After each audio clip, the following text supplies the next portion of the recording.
So, for today's discussion, I am going to tackle about stress, conflict, and negotiations in an organizations. So, stress and conflict are among the factors why a certain organization faces arguments, faces um, problems that somehow uh, affects the endeavors of the company. So stress might be experienced by a certain persons, and eventually that experience of a person of having a stress will grow and can cause conflict.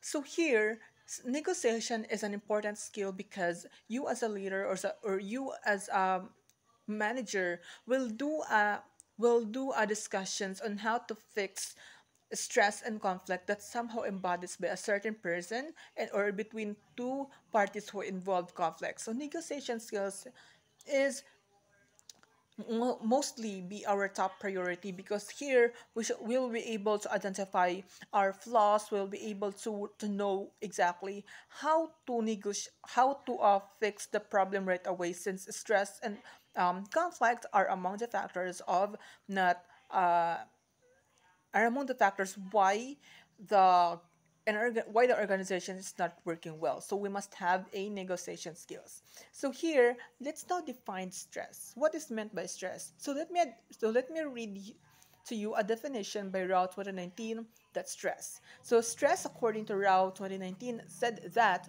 it is a natural reaction. Yes, stress is a natural reaction of a people because it is somehow part of our human being. It is part of our flaws. It is part of our failures to do certain thing that somehow will tell us this is my imperfections. So here it is a natural reactions that to an outside circumstance. So outside circumstance, it talks about the circumstances that somehow affects us to get stress, maybe because of the constant pressure, the our problem we get outside our home. So yes, those are the outside circumstance. In this circumstance can cause us a physical problem. So yes, stress though can cause physical problem. Physical problem deals with our health physically, like if like we might be getting a sickness, illnesses pertaining to our health. And also this also causes psychological, yeah, psychological problems talks about our mental health, how we think. Maybe because we overthink, we become depressed, we become anxious of the things that bother us the most because of the stress. And another problem is that it's all about the behavioral problems. That behavioral problems talks about our attitudes, our character, how we view the earth, how we act, how we act towards our colleagues. Is it bad, is it good? So negatively, yes, we can act negatively towards our behavioral attitudes because of the stress, and that behavioral problem can consequently uh, cause conflicts. So according to Raw 2019, stress is a natural reaction. It's because of an outside circumstance which eventually causes a physical problem, psychological problem, deals with our mental health, and behavioral problems that causes that behavioral problems that causes aberration as well in an organization. Again, yes, within an organization, according to Rao 2019. So here, according to Rao 2019, he also added or expresses that there are two causes of stress, and these are categorized into two only. First is the extra organizational stressors. Yes, these is organizational stressors are the causes though of stress. So what are these organizational extra organizational stressors? First is that it's tackle about the climate. Yes, the weather. Like for example, if the weather is hot, we see that yes, the weather is hot. I don't really like the place right now. I can't do my work efficiently because it is too hot. It is too hot. You need electric fan, you need aircon, but the company inside has no electric fan and no aircon. So that's why you became also stressed because of the climate. So another extra organizational stressors is the economic conditions. Yes, if you're working well in that company, if you are not paid well, you can cause us a economic conditions. You have no money. You have no money to buy your food, your electricity, your water bill, etc. inside your home. So because of your low economic conditions, you suffer stress as well. So that should be avoided and must be addressed by the company itself in order for you to have a higher income. So another, lastly, is the employee families. Employee family deals with maybe because of the conflict you face inside the home, in maybe because you have conflict with your husband, your wife, or your children. You're not working well, they're not studying well. Your husband has a mistress. Yes, that causes conflict, and that is categorized into a family conflict. So to make the story short, or to make the story cut, extraorganizational stressors happens, or we can get those outside, or the external, no, the external problems outside the organization now. So it's either the climate, your economic conditions, your conflict within your inside your family. So those are extra organizational stressors.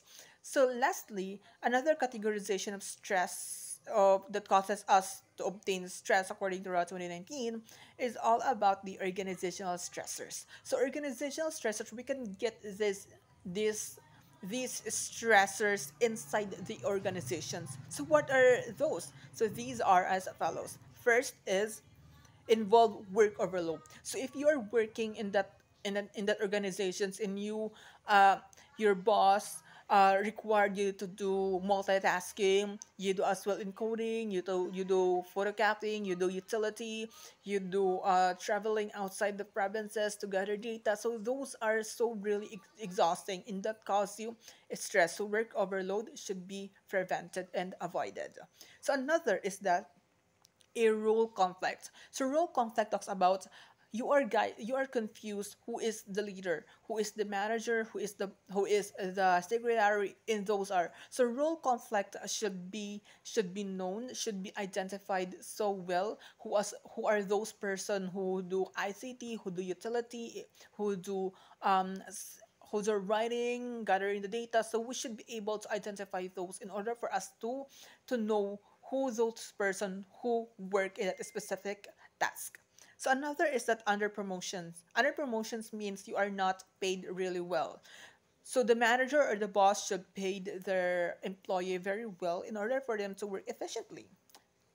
And lastly, it's all about the level of participants. Level of participants talks about how a leader, or how each participants work. So if you have a member who is procrastinator, who is lazy in not working his or her task, maybe that can causes you stress. Why he is not working well? Why he is procrastinating? And this is a work. All of you are working. So that doesn't mean that your member, that a certain member should not do her task. He or she should do her task in order for us to identify, in order for us to um in order for us to give something in the company equally. All of you are working, all of you are paying equally, so you should work based from the task the leader gave you.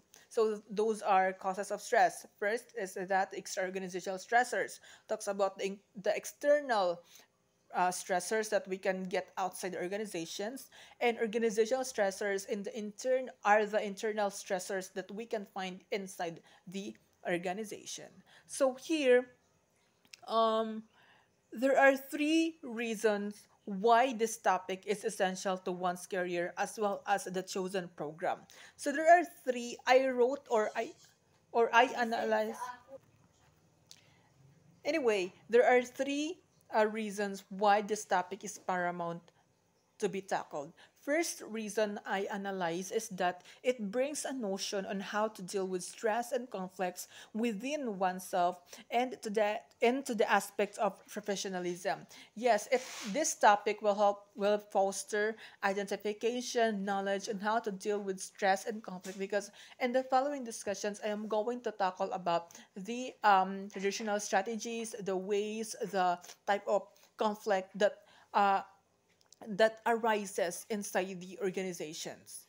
So that will give us an idea. So the second reason why this topic is paramount is that it will share an awareness on how to be an effective professional someday, in spite of the things that bothers one's personal career, specifically having stress and facing conflict with a colleagues. Yes, it will I will give you knowledge. I will share you an advice and awareness on how to deal with stress so that be a we can be the best employee that we can. So another reason is that, lastly, this topic possesses sound realization and morals that helps someone to manifest good things, which by then they can hold on to. Yes, this will give us a realization and morals. So, what are those attitudes? What are those realizations in order for us to be a good employee, to be a good colleagues, or a manager, or a leader in the future? So, that's it. So, moreover, according to Ronald 2019 again, that group stressors here are the following: conflict. I mean, group stressors here, what I tell you is all about, is connected to the scenarios, because I will tackle you first about the scenario. Okay. The scenario goes this. Jessica is a team leader of a company called APCO. APCO stands for Asia Pacific Timber Corporation. So APCO is a company that provided raw materials for making furnitures, for example, plywood, for cabinet, for anything that raw materials. And Jessica is a team leader. So one day, she faces problems. She faces 1 million debts in the bank, which she could not be able to pay it in a certain due date. So because of the stress she encountered, specifically a extra organizational stressors, like having economic conditions of not paying the debts, she borrowed from the bank. She experiences stress, and that stress consequently causes conflict because of the attitude. She uh, she is not a good person anymore. She got easily mad. She got easily anger, and all of her members didn't like her attitude. So that's one day her colleagues are backstabbing her because of their attitude, and because of the backstabbing issue, Jessica and her colleagues encounter such an argument, such a fight, such conflict that it results in not working so efficiently. So again, that scenarios alone is associated to group stressors. So group stressors here, those are conflict, poor communication, unpleasant relationships, fear of being ostracized from the group as a valued member. So here, group stressors, by the way, is connected to the scenario that I told you because of the reasons they faces conflict. Second is there is a poor communication due to backstabbing and unpleasant relationships. Yes, because they conflict, so they are not friends.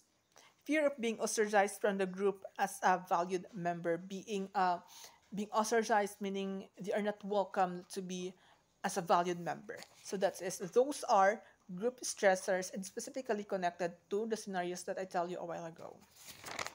So here I want to share you all about the effects of stress. What are those effects of stress?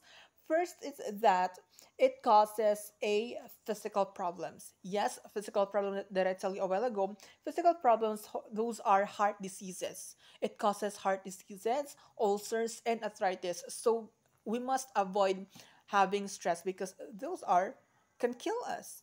So another is that the second is all about the psychological problem. So let's talk about mood changes, how you act. They talk about lowered self-esteem. You have low self-confidence. You have no confidence at all because you encounter stress and you're not working well. And resentment of supervision. And the last is an ability to make decisions and job dissatisfactions because you are facing stress, meaning uh, you're not good in decision making. So here we have behavioral problems. Behavioral problems talks about tardiness, being so lazy, absenteeism. You consequently having absences, turnover, accidents, by which this type of problem is primarily possessed by Jessica. Yes, because he also become tired and exhausted about doing her job efficiently.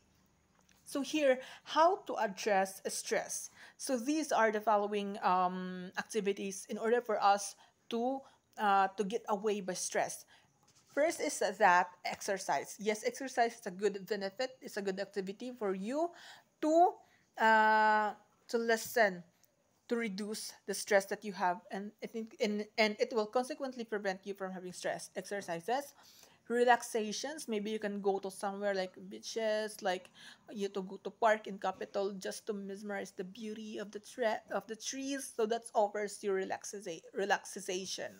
Second is behavioral self-control techniques. So what are those techniques in making behavior in order for us to have a good attitude? First is that we need to talk ourselves. Are we deserve it? Are we worth it in this company? If we're worth it, then go for it. Go to do good attitudes towards your colleagues, because that is a key to unity.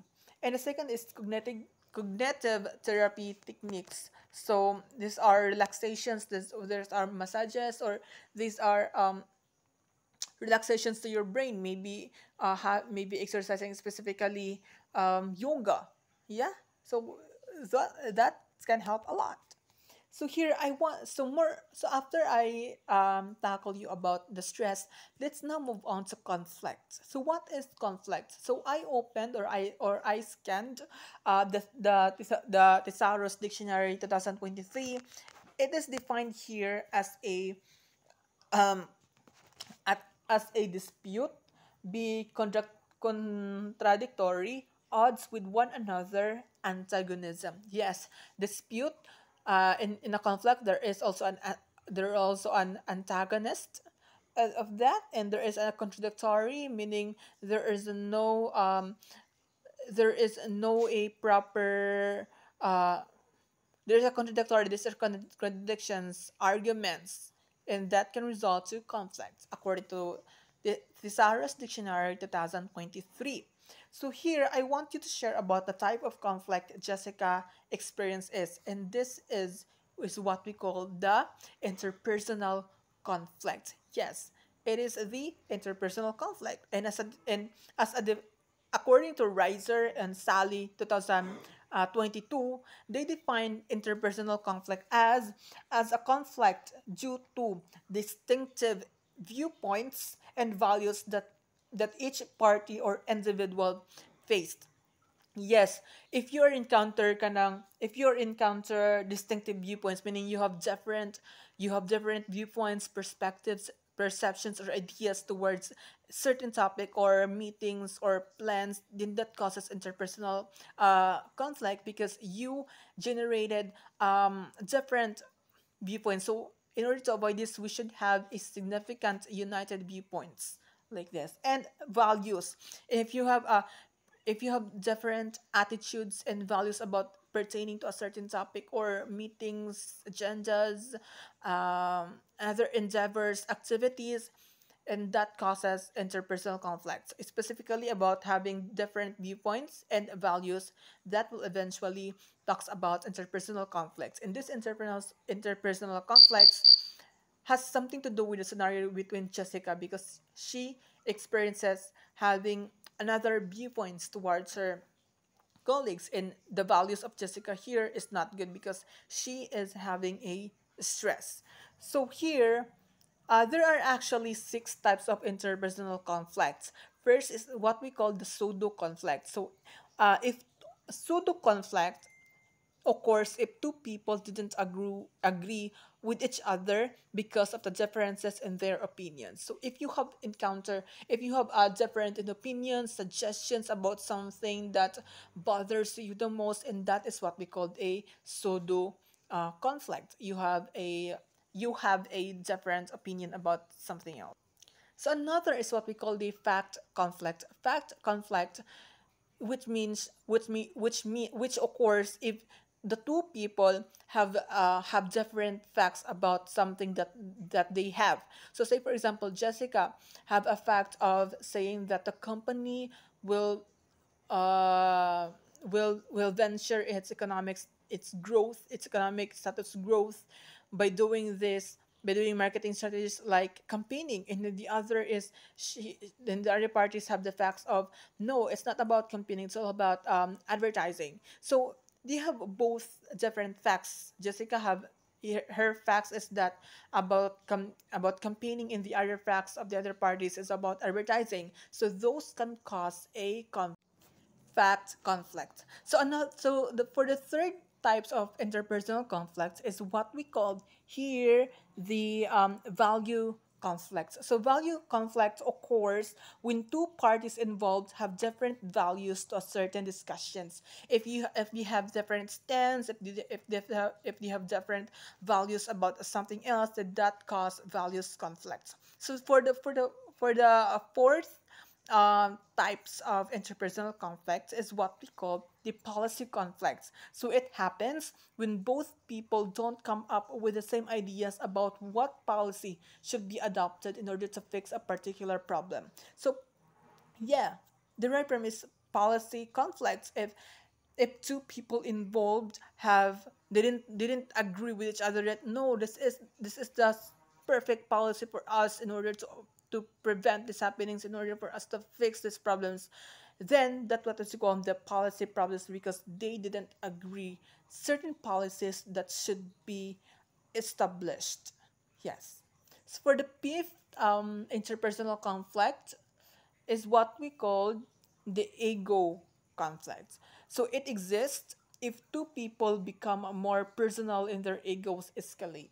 So if they fight each other, their the conflict already is very personal, very physical. They shout, they dare to each other to fight physically, and that what we call the ego conflict, because they can't hold on to, they can't they can't embrace themselves to reduce the amount of tension inside the organization. So lastly, for the sixth type of interpersonal conflicts is what we call a meta conflict. So it occurs if the arguments between two people become more intense and keeps on arguing about a certain argument. This becomes more intense, became intensifying about about doing arguments in a certain argument, and that is what we call um, the meta conflict. So in order to recall, there are six types of interpersonal conflicts according to Reiser and Stella 2022. First is that we have a pseudo conflict. Second is a fact conflict. Third is the value conflict. Fourth is the policy conflict. The fifth is that the ego conflict. For the sixth type is that the meta conflict. So here, furthermore, I have here the following information that says personal differences, information deficiency. If you have a deficient and you have to know what is informative and what is fact or not.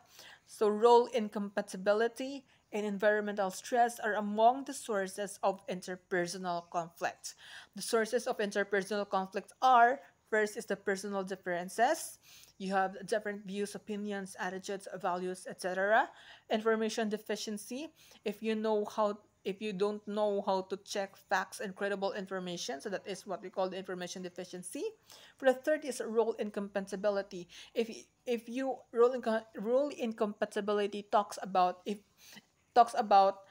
giving you the assigned task, but you didn't know how to manage that, how to do it, because that is not related to your skills, to your specializations, to the program you have chosen during your college. So for example, if you're a student and if you are assigned the ICT department, and You didn't know how to program, how to do ICT, and that is what we call the role incompatibility. Means that job is not for you because you didn't study it. That is not your skills. That is not your specialization. So it should be role compatible. Means that job really fits for you because that's what you love and that's what you have studied during your college days. And lastly, the sources of interpersonal conflict is what we call the environmental stress. Environmental stress, which means we are surrounded by toxicity, we are surrounded by negative people, the attitude people, and that causes a lot of environmental stress. What we see, what around us, what the people around us, if they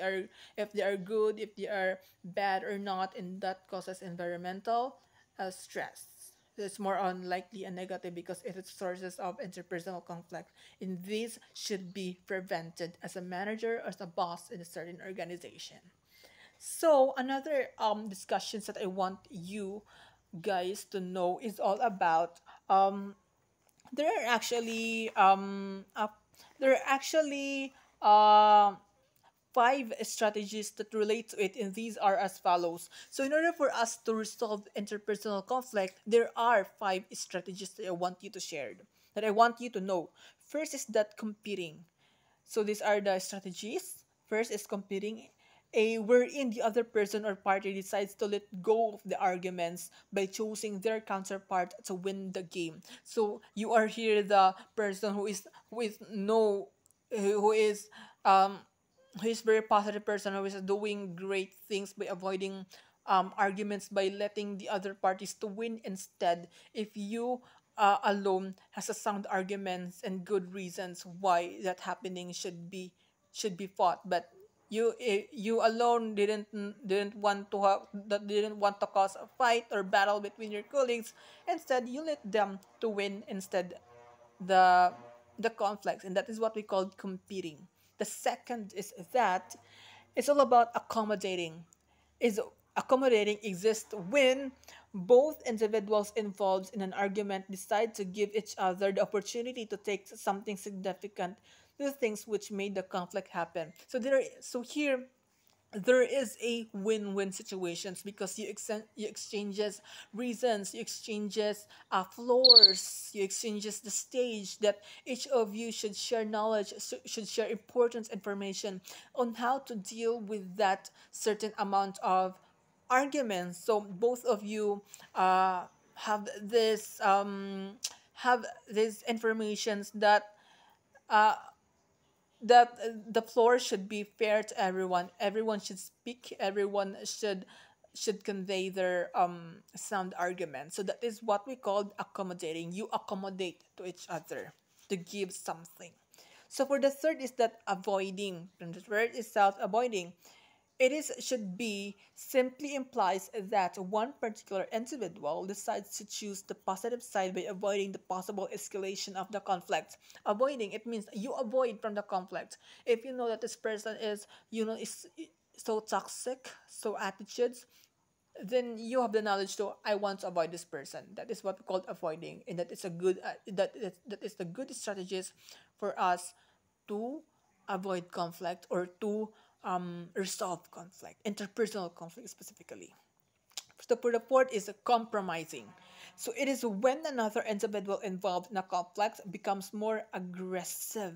So it is when become more aggressive. You just chill there. You just listening the boss having negotiation, but the other is so aggressive. He or she didn't to be a loser in the game, that she feels that I want to be the one who win this conversation. So that is what we call the so you as a person should be able to identify um should be able to identify and let go the negative things by compromising.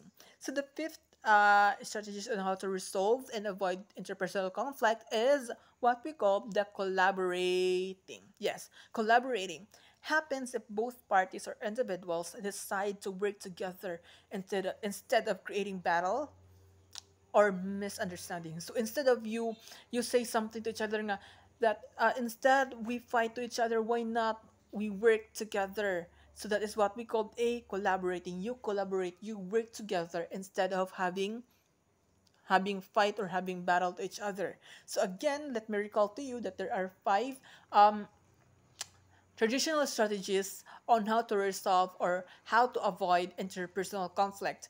First is that accommodating. I mean competing. That is the first. First is competing. The second is accommodating. The third is avoiding. The fourth is compromising.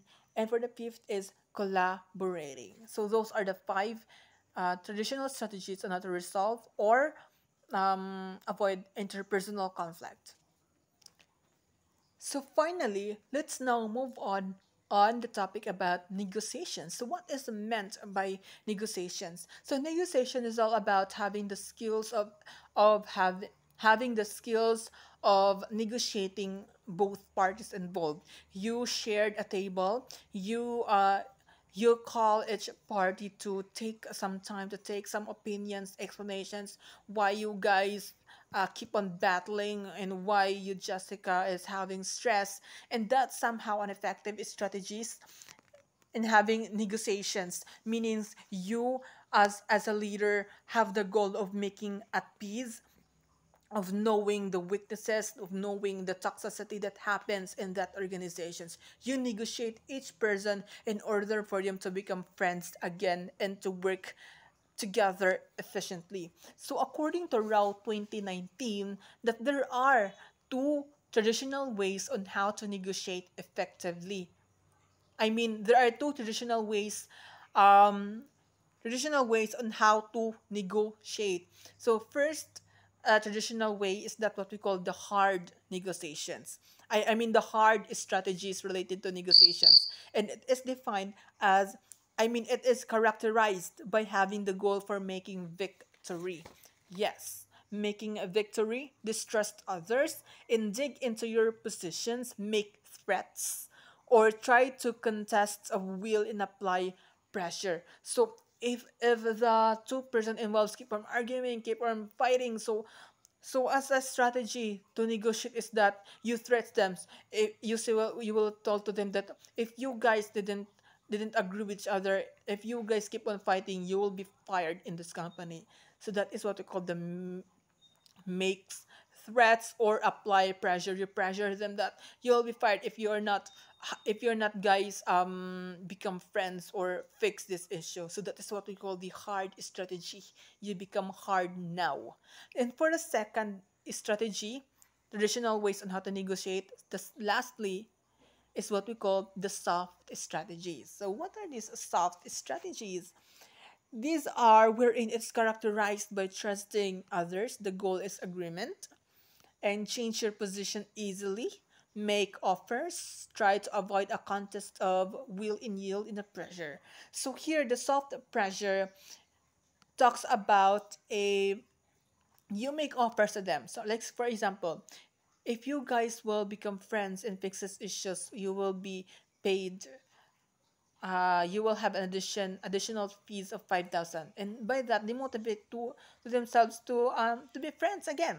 So here, among the traditional ways, the hard and the five among the hard and soft strategy, Brian applies the hard strategy as a manager because Jessica and in her colleagues didn't agree to each other to fix this issue and to become friends. Instead, Brian puts a pressure that if they will not going to be friends anymore, um, they will get fired in that company. And eventually, Jessica and her colleagues decided to be friends instead, rather than to be fired, since commodities nowadays are so expensive and they can't afford themselves if they will lose their jobs. So I would say that Brian possesses the negotiation skills such as the social, emotional, behavioral aspects of being a good leader, and also practice leadership skills, connecting to his team, and lastly applying communication skills. So after all, hard strategies is still effective to do because Brian is actually practicing leadership skills in connecting to his team by analyzing the cons and pros, by analyzing who among of them are the reasons behind the conflict, and become a more become more effective leader by having communication skills. He told them to fix this issue right away because if they get that last, they can work they cannot work so efficiently. So Brian listened each parties involved, and he gives opinions, he gives suggestions, he gives recommendations on how to deal with this and how to deal with that. And unfortunately, the tension becomes more escalating. They didn't give to each other. So this is what we call the happening here is what we call the meta conflict, because the tension is basically ego conflict and meta conflict, because the tensions become more higher, become more aggressive, and their egos becomes more escalating. So that's why Brian applied the hard strategies, because if they can fix the issue right away, they will fired in the company. And Brian applied the by making threats to them. So that's what we call the hard strategy there. So it should be fixed right away. No one should be above the law inside the company. And Brian is the leader there. Therefore, he is the law. So, as a conclusion, stress is an emotion that is inevitable. It is a natural reaction, according to Route 2019. So that's why it is inevitable. So the only thing one should do is to possess professionalism, despite what he or she encounters. If this will follow, conflict won't happen, since professionalism is the mindset that someone should do in order to be an effective leader, that the professional inside the workplace. So negotiations, on the other hand, is a salient strategy, meaning that it's an important strategies to do so for the in order for us to achieve efficient work related activities will be fulfilled, and having a bright mind of dealing with stress and conflict within the organization helps support the need to heal the issue in a short period of time. So stress is an inevitable reaction, it's a natural reaction, and it's an inevitable emotion. Conflict, on the other hand, will consequently follow if stress becomes more escalating. And negotiation skills here is a paramount rule or skills that a leader or a boss should apply in order to fix the issue right away. And that's my discussion is all about for today's meeting. I hope you like it and you learned something from me. If you have questions and clarifications, don't hesitate to PM me or send me a message or ask me personally about the things you guys confused all about. And I hope you like it. Thank you and more power. Thank you for listening to me. Thank you so much.